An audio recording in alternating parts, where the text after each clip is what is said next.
welcome back to Food Prep Guide. Have you ever heard of thermal cooking? It's basically like a slow cooker or a crock pot, but no electricity required. That's what we're going to talk about today. This is known as a thermal cooker or just a really large thermos. A technical name, this is by Stanley. They call it a camp crock, but I call it my off-grid slow cooker or off-grid crock pot. And it's just an excellent way to save energy and an excellent thing to add to your food storage plan in the event that you are without electricity and you can still get a hot meal on the table without having to go outside and light a fire.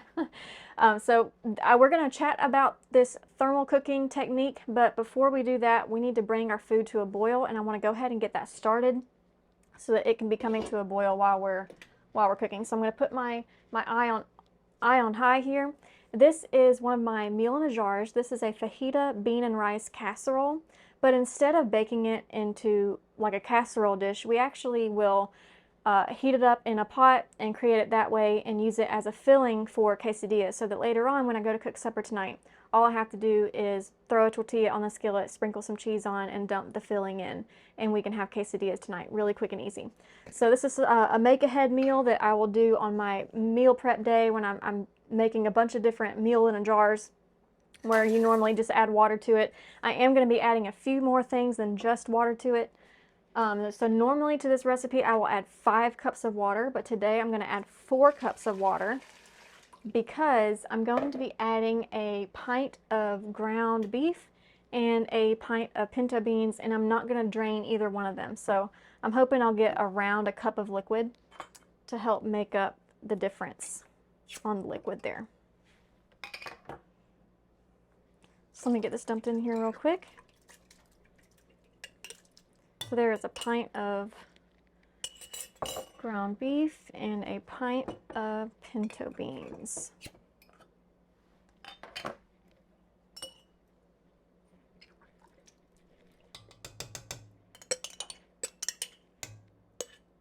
And there is already a lot of taco seasoning in that meal in a jar mixture because it is like a fajita beans and rice style, but I want it very, very taco-y flavored. So I'm going to add in just a little bit more taco seasoning. Oops.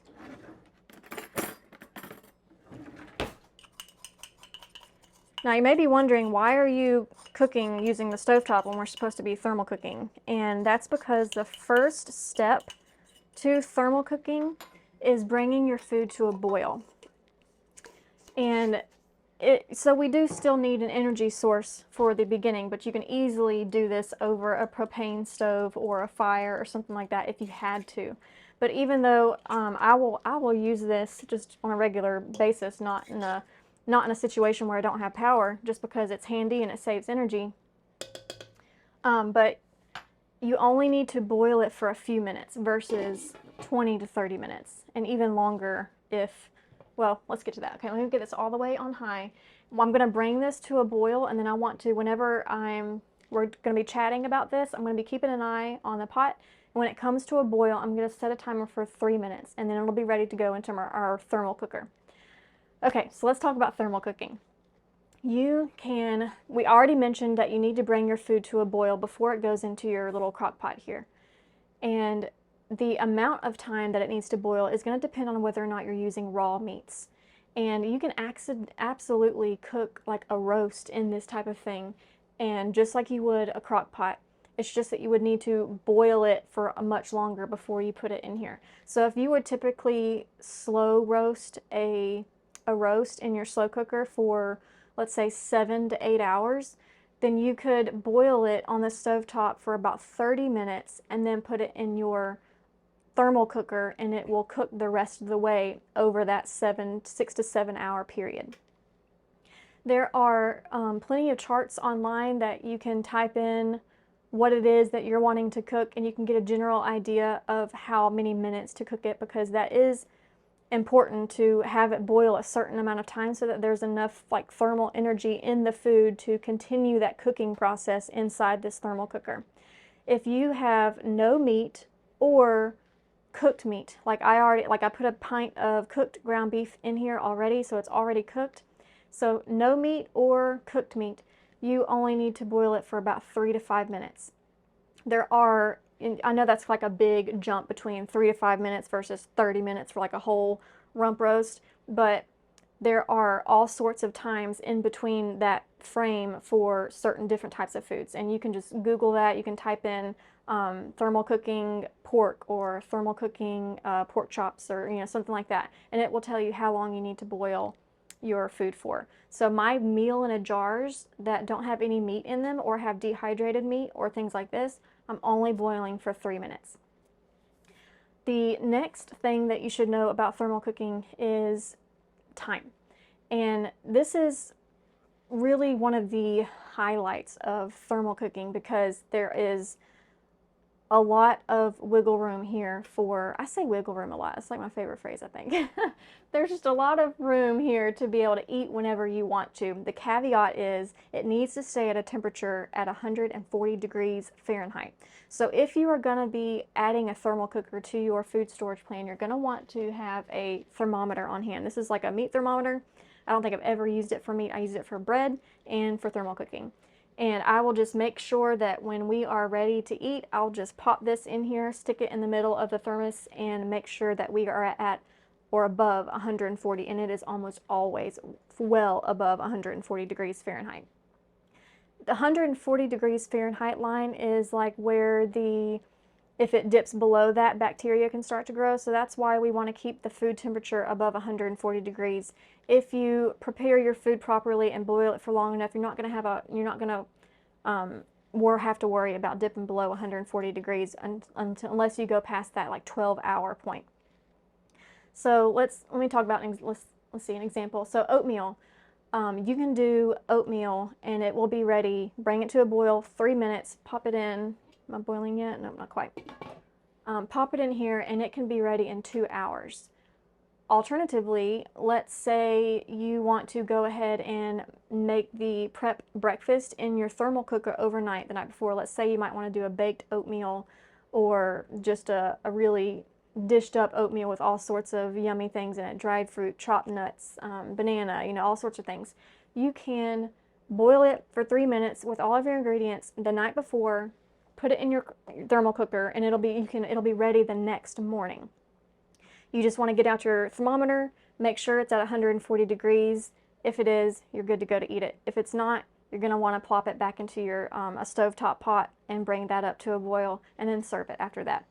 But I have personally, now I've only been using a thermal cooker I've only had this for maybe a year now. Okay, we're boiling, so I'm going to set a timer for 3 minutes real quick. I've only had it for about a year now, but the times that I've used it, I've never had the temperature dip below 140 degrees Fahrenheit. So I haven't had to do that backup plan if it dipped below that, but I just want to say that because it is important for food safety. For something like this meal in a jar mixture that has cooked meat in it, it can be ready in as early as 3 hours, or I think it's about 2 o'clock right now. We're not going to be eating until probably 6:30, so that's 4.5 hours. So it can sit here perfectly safe at a wonderful temperature until we are ready to consume it, whether that be 3 hours or whether that be 9 hours. The only thing, just monitor the temperature. From what I understand, like I said, I haven't experienced that yet, but from what I understand by research, once it goes past the 12-hour mark is when the thermal energy starts to decrease to the point where it's going to no longer be able to maintain that heat and it's going to drop below that 140 degrees Fahrenheit. So 12-hour mark, you can kind of use that as a gauge to know that you need to eat your food before that point. If you're going to be going to cooking your food the night before, then maybe do it like right before you go to bed so that then it's ready in the morning and not go past that 12-hour mark.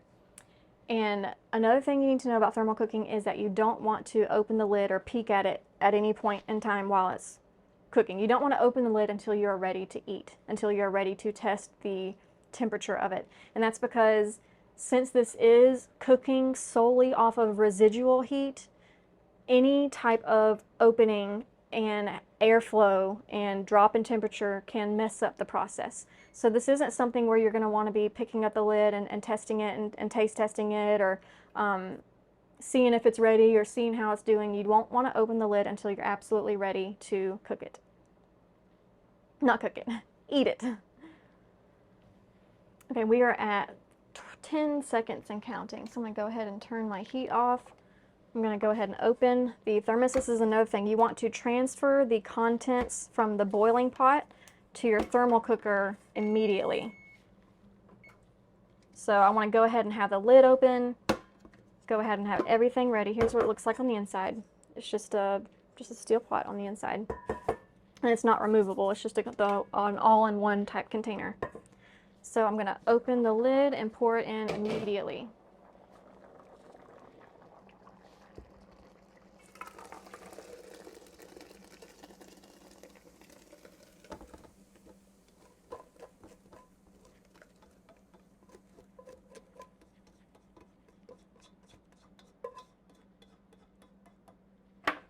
Set this right off camera real quick.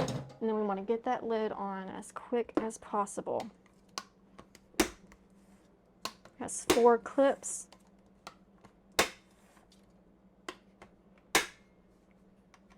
And now this is ready to just scoot out of the way. Whoops, I made a mess, I need to clean that up.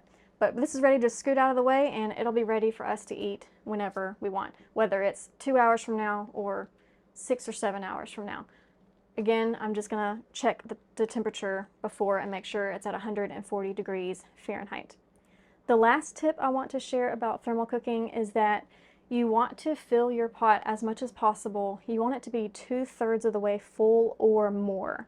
And that's because having it full 2/3 of the way or more is going to give it enough thermal mass to be able to maintain its heat and continue that cooking process. When you have too much head space where it's not very full, that's just too much air, not enough mass there to really get those cooking temperatures as high as they need to be. So what does that mean? That means that you need to purchase a thermal cooker that fits the size of your family. So we are a family of 5, and the only types of meals I do in this is a 1-pot meal. And I chose to get a somewhat smaller one. Let me see if I can find a size on here. 3-quart. This is a 3-quart crock pot, and it is perfect for our family of 5. I think it would probably be good for a family of 3 if you could go ahead and plan to cook a little bit more and just have leftovers for the next day. If you are a family any higher than 5, then I think this is going to be too small for you, because this is, the exact amount of food that we need for our family of 5. So if you are any higher than that, you might want to get a thermal cooker that is higher than 3 quarts.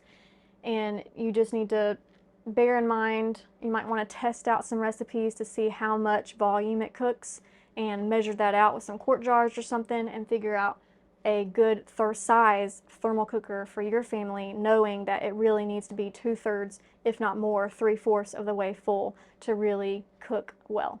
And we will be back in 4 to 5 hours, and I will show you what the food looks like. We'll test it with a thermometer, see what that reads, and get ready for supper. We'll be back then. By the way, if you would like help building your food storage, scroll down to the description box of this video and click this link for our free 1-year food storage plan. We calculated a year's supply of food for one person, then broke that data down into a week-by-week list of items to build your pantry on a budget. We'll send it straight to your inbox. If you're new here, we invite you to subscribe and hit the notification bell so you don't miss all of our upcoming food preservation, pantry storage, and gardening tutorials. Now back to the kitchen. It has been about 3.5 hours since we put our food into the thermal cooker, so I wanted to open it up together, and I've got my thermometer here, and let's see what it looks like. There should be a good amount of steam that comes out when I lift the lid, which will be a good indication of some good retained heat going on. Yeah, lots of good steam. Wow. I'm gonna mix it around good. There's a lot of rice in here. So most of what was in that jar and most of what's in this meal is rice, beans. Of course, we added the pinto beans, we added the ground beef. I had bell peppers, onions, and taco seasoning, and then lots of random other seasonings.